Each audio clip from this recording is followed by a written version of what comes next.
These are the top stories at this hour. We have updates on recent police investigations. The Bahamas Prime Minister reacts to a bomb scare at a local primary school, and 2 police officers shot in Ferguson, Missouri. Good afternoon. Welcome to the ZIZ Midday Newscast. Today is Thursday, 12th March 2015. I'm Ebony Brandon. Now we take a look at the news developments in detail. Investigations continue into a shooting incident that occurred at Central Westbourne Street on Monday at about 2:30 in the afternoon, which left one person hospitalized. Police say that Delroy Williams, alias Kong of Irish Town, was riding a bicycle when he was attacked by unknown armed assailants who were traveling in a vehicle. Williams was transported to the hospital for medical attention for gunshot injury. The police are asking anyone who has information about this incident to contact the Violent Crime Unit at 467-1886, the nearest police station, or Crime Stoppers at 1-800-8477. Meanwhile, police have confirmed that robbery was the motive behind the shooting of a barbecue vendor early Saturday morning. According to a statement from police, Malcolm Dyer of Upper Westbourne Street was attacked in front of his home by 2 unknown armed assailants who demanded money from him and wounded him in the process. Dyer was transported to the hospital for medical attention. In other police news, on Saturday, 7th March, an autopsy was performed on the body of the late Jason Bubu Francis of Parson Village by forensic pathologist Dr. Valerie Alexandrov, who concluded that death was the result of a gunshot injury to the chest and head. A police press release stated that on Monday, March 2nd, Jason Francis of Grove Village, St. Paul's, was attacked by 3 armed masked assailants at Willits Housing Project. He died at the scene. The Clarence Fitzroy Bryant College is hosting an open day and career fair today at the various arms of its campus. According to officials, the goal of the open day is to inform prospective students and the general public about the courses and programs offered at the college. Representatives of various educational institutions, including the St. George's University in Grenada and Monroe College from New York, are also taking part in the open day. Various businesses will also be on hand to inform individuals about opportunities at their institutions and what they look for in prospective employees. The event began with an official opening ceremony at 10 a.m. In related news, the Clarence Fitzroy Bryant College has expanded its list of courses and is now offering degrees in 2 non-traditional areas. Students can now pursue degrees in the performing arts and business development. Chairman of the CFBC's communication unit, Lesroy Williams, spoke with ZIZ News about the new courses. The Division of Arts and General Studies, of course, they introduce the performing arts at the advanced level, CAPE, and also entrepreneurship.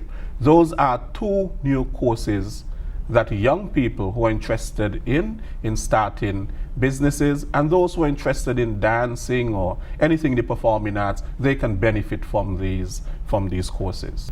Anyone interested in these news courses can call the college at 465-2856 for more information. In regional developments, a bomb scare during the renaming of a primary school in the Bahamas, which was attended by the Governor General and Prime Minister Perry Christie, has led to Mr. Christie issuing a warning to members of Parliament concerning their safety and conduct. We have to be careful as leaders when we create public opinion that is interpreted by our supporters, who may not be as discerning and disciplined as us, and that interpretation could manifest itself in violence being inflicted. I wish I could speak about something personally going on in my life as Prime Minister. I don't want to say about it now because it has a matter of national security. And why you see more police around me. But the point is, Mr. Speaker, there is a direct link between utterance in this House of Assembly and manifestation on the part of people who support us. The chairman of the Guyana Elections Commission, Dr. Steve Serge Bali, is urging all political parties participating in the upcoming Guyana elections to be mindful of their conduct during the campaign season. The Guyana Elections Commission, GECOM, today met with representatives of the 12 political parties which have expressed an interest in contesting the May 11th general and regional elections. GECOM Chairman Dr. Steve Serge Bali urged parties to ensure they maintain proper decorum during the campaign season and to ensure political speeches remain respectful at all times. Elections carried out in an environment of peace further would allow for the empowerment of the members of the electorate to exercise their fundamental human right to elect a government of their choice. Dr. Surge Valley also begged for the Elections Commission to be respected during the campaign season. I wanted to believe that the days, and if I may relapse into the vernacular, the days of brotherism in the political campaigns had been over. I would hate to know that over the next 2 months that we revert to what we have had in the past. I think that political parties have in fact become more mature over the years. Dr. Surge Valley said GCOM's goal is to conduct free and fair elections, and the way it will achieve that is by following constitutional requirements and statutes. If the point of origin in your thoughts, in your beliefs, in your convictions, is that elections represent one of the most important tiles in the mosaic of democracy, then you have to show that respect to the purveyors, to the organizers, to the management of that electoral process. The day when political parties will nominate their candidates for the elections is April 7th. In the United States, the St. Louis County Police Department says 2 officers were shot in front of the Ferguson Police Department shortly after midnight. One officer was hit in the face, the other was hit in the shoulder. As far as the night goes, probably 60, 70 people that were up there. It wasn't all that remarkable compared to some of the things that we have experienced over the last few months, but there were quite a few people, and the night was fairly uneventful up until about midnight. At midnight, the crowd was starting to break up. In fact, several of the officers had left the area, and to the immediate northwest of the Ferguson Police Department, several shots were fired, at least 3, and 2 officers were struck. A St. Louis County officer was struck in the shoulder, and a Webster Groves police officer was struck in the face. And as we were about to pack our cameras up, we hear what we thought were fireworks up the street. I forget the name of the street. Turns out, it happened 3 more times. It was gunfire because we saw the muzzle fire from the gun up top of the street, and so we all kind of just ducked down. And once we ducked down, we saw the cop was shot right next to us. Bullets were really right past my head. It was kind of traumatic. I'm still kind of in shock because of it. Yeah. Meanwhile, the Ferguson police chief says it appears as though the shooter targeted the officers. The St. Louis County Police Chief says it appears the suspect or suspects who shot 2 officers in Ferguson early Thursday knew exactly what they were doing. The only shots that we were aware of were the shots that were taken from across the street. In other words, these police officers were standing there and they were shot just because they were police officers. Dozens of demonstrators had gathered in Ferguson on Wednesday evening after that city's police chief had resigned.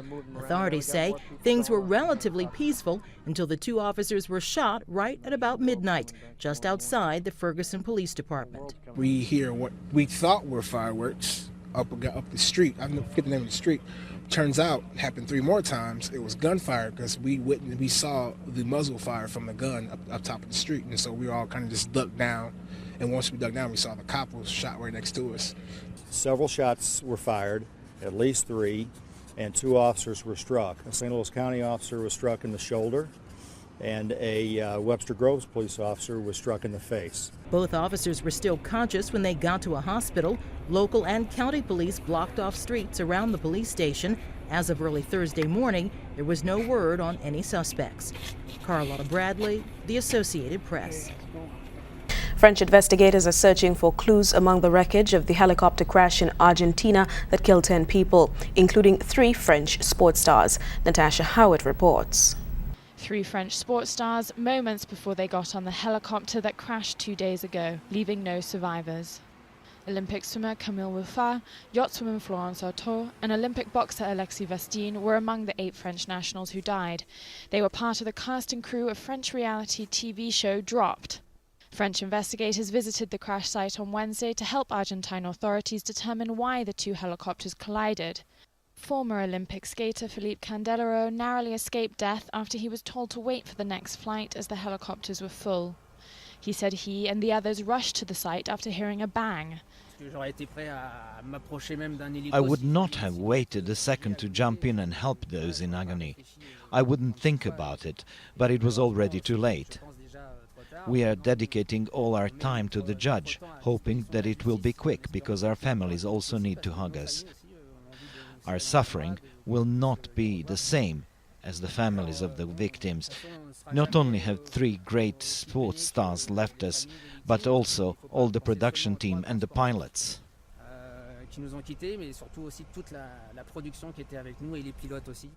The presenter of Dropped has said the survival show, which leaves contestants in the wilderness and makes them find their way back to civilization, might be discontinued due to the tragedy.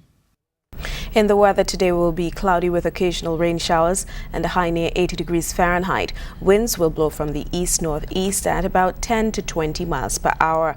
There's also a 60% chance or high chance of rain tonight. Tonight will be partly cloudy with a low of 74 degrees Fahrenheit. That brings us to the end of the ZIZ Midday Newscast. Join us this evening for these stories and more in detail. Thanks so much for watching. I'm Ebony Brandon.